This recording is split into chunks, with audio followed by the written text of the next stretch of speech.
verse number 7. And as Imam Majid and Sheikh Al-Daraf and others have spoken about, this is a very beautiful surah in the Quran, because Surah An-Nisa talks about the issues of orphans, talks about the issues of women, it speaks about the challenges of the poor. And today, the verses speak about inheritance and the rights of women and children. And Allah subhanahu wa ta'ala starts this verse after أعوذ بالله من الشيطان الرجيم للرجال نصيب مما ترك الوالدين وأقربون وللنساء نصيب مما ترك الوالدين وأقربون مما قل منه أو كثر. So Allah subhanahu wa ta'ala here speaks about the importance of giving the rights when someone passes away to both the men and the women. So this verse, the Asbab al-Nuzul, is that there was a woman. Her name was Qujha, and she went to Rasulullah sallallahu alayhi wa sallam. فَقَالَتْ يَا رَسُولَ اللَّهِ إِنَّ لِي إِبْنَتَيْنِ. She said to Rasulullah sallallahu alayhi wa sallam, I have two daughters. قَدْ مَاتَ أَبُوهُمَا. And their father has passed away. وَلَيْسَ لَهُمَا شَيْءٍ. And nothing was given to them. SubhanAllah. So the woman, first, she feels comfortable coming to Rasulullah sallallahu alayhi wa sallam and complaining. And we see this as a theme in the Quran. That in Surah Al-Mujadala, that a woman, she comes and she tashtaki ila Allah. That she comes and she complains to Allah subhanahu wa ta'ala. So this was the area, this is the aura around Muhammad sallallahu alayhi wa sallam. That he was someone that men, women, children could come and they could speak to about their problems. So this woman, she's coming to Rasulullah sallallahu alayhi wa sallam, and she's saying that the father of these two children, my husband, he passed away, but they were not given their due share inheritance. So then Allah subhanahu wa ta'ala reveals this particular verse. Here in the Mufassirin, they say the first part, لِلْرِجَالِ نَصِيب مِمَّا تَرَكَ الْوَالِدَيْنِ. That in Jahiliyyah times when someone would pass away, they would not give any of the share of the inheritance to the children, whether they're male or female. So a father would pass away, the older, the uncles, the brothers, they would come and they would take all the money. They would not give the wife anything. And if there were any male or female children, they would deny them. So Allah subhanahu wa ta'ala says, emphasizing that the men, they have a right to this inheritance, these male children. And then the people who are close, the relatives, وَلِلنِّسَاء, and also to the women, the female children, and also the females within the family. So as we know in Islam that the wife inherits, that we know that the sisters also have, or the daughters have inheritance, and so forth. So oftentimes, even in our Muslim cultures, that when someone passes away, people will not give the money to the daughters. The male children will come and take the money, but then they will deny the daughters anything. Or the children that are young, that haven't reached the age of puberty, people say, oh, don't worry about them. And even some, subhanAllah, as we'll see later in Surah An-Nisa, there are guardians. So when someone passes away and the children are young, the family is supposed to appoint people who will take care of that money until the children are raised. Whether they invest it or they put it into some companies. But oftentimes the guardians, they see the money and they see the children are young.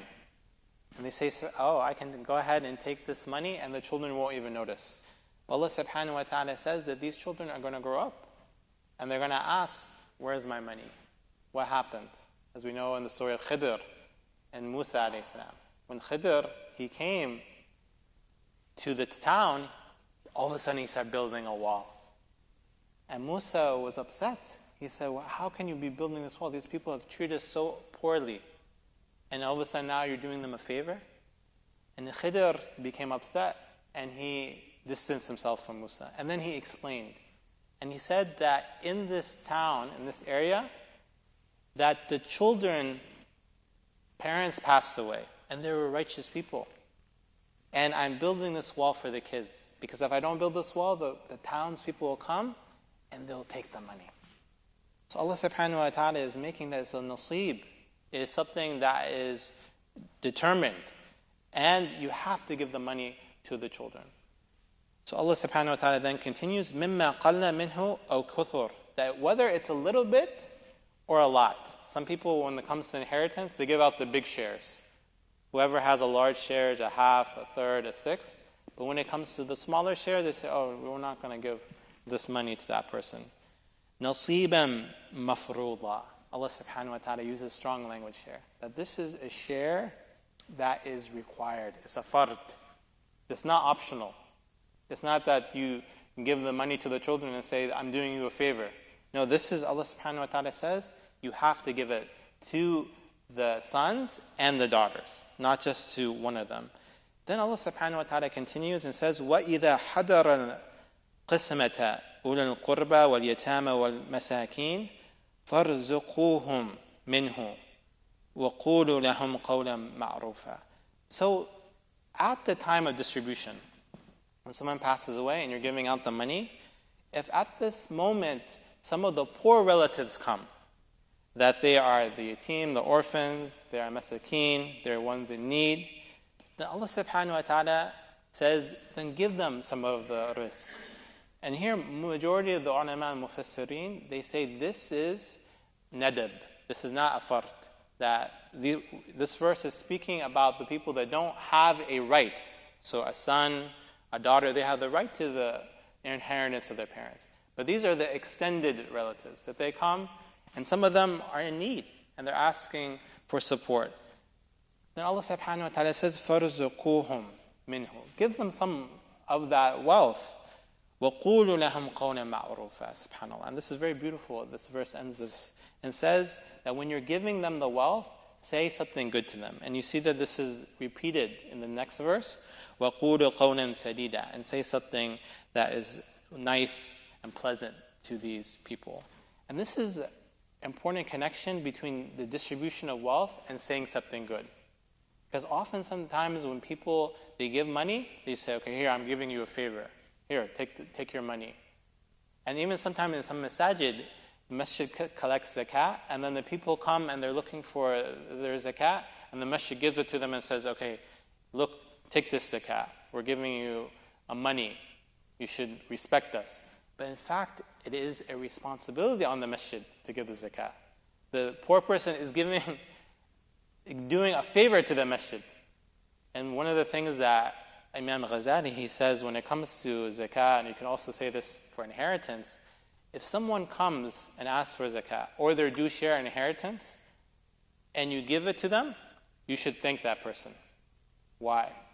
Because they allowed you to fulfill a farida of Allah subhanahu wa ta'ala. They allowed you to fulfill obligation. You can pray by yourself. You can fast by yourself. You go to pilgrimage with a group. But zakat and even inheritance is something you need someone else.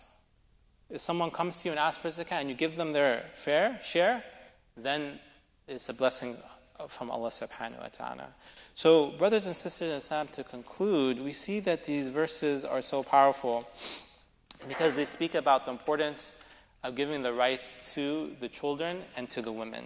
We see that in the first verse, Allah subhanahu wa ta'ala says, لِلْرِجَالِ is a nasib, and لِلْنِسَاء, and to the women. That in the Jahiliyyah times, it was only to the men, and sometimes to the oldest male relatives. But Allah subhanahu wa ta'ala says, no, it's to both. The sons and the daughters, they both inherit as well as the wife. And we see also the importance of the distribution to the poor. Allah subhanahu wa ta'ala knows that at this moment, when someone passes away, that this is a moment of distribution. People are giving money out. And part of this is giving money to the relatives, the aqrabun. And this is essential because sometimes when we think of our inheritance and writing our will, that we think about who of our family is going to get. But we should always, up to a third of our wealth, we can give it to the poor and needy, especially those in our extended family. And last, we see the importance of saying a good word.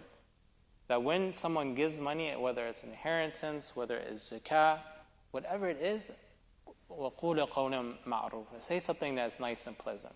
Do not try to humiliate other people. Do not try to speak negatively about them. Do not ask them for some type of favor. That the gratitude and thanks is to Allah subhanahu wa ta'ala.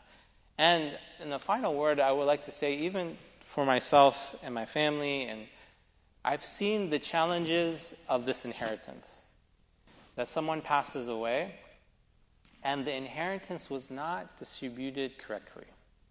There was injustice done in the inheritance. That the daughters didn't get the inheritance, the sisters, the wife. And this issue becomes a generational problem. SubhanAllah. Generations after generations, the kids even remember, oh, this uncle, this aunt, they took this money, they didn't give us anything. And Allah subhanahu wa ta'ala makes it intentional to talk about the money. Sometimes we as Muslims, we focus on the ibadat, we focus on the prayer, on the fasting, and the hajj. MashaAllah, where many of us are excellent on these. But Islam does not only speak about the ibadat, it speaks about the mu'amalat, it speaks about the money, it talks about zakat, it talks about the inheritance. And giving the inheritance correctly is a form of justice. So in our families, all of us need to make sure that when someone dies, we give them their rights. We make sure that they have the proper janazah prayer. We make sure that they have a proper funeral, that they're buried correctly in the Islamic way. And we make sure that their inheritance is delivered in the way that Allah subhanahu wa ta'ala wants it. And lastly, brothers and sisters, we all plan for the future. The other day I was looking at my retirement account. I said, SubhanAllah, I've been saving money for years, and look how much the money has grown and with the investments. But many times we do not plan for our death. All of us should plan to have a will. And all of us should plan to make sure that our inheritance is distributed correctly. And that we, in our lifetime, we appoint someone who is going to distribute it in the way that we know Allah subhanahu wa ta'ala would want that, and in a way that we know is going to be just. The last thing we want is that when we pass away and when we're in our graves, people are fighting over the money and fighting over our legacy and our inheritance. So brothers and sisters, inshallah, when we plan, we make sure that we know who's going to, inshallah, lead our janazah prayer. We can put it in our will, where the masjid is going to be, which cemetery, what our will is going to look like, who's going to inherit what charities you want your money to be distributed.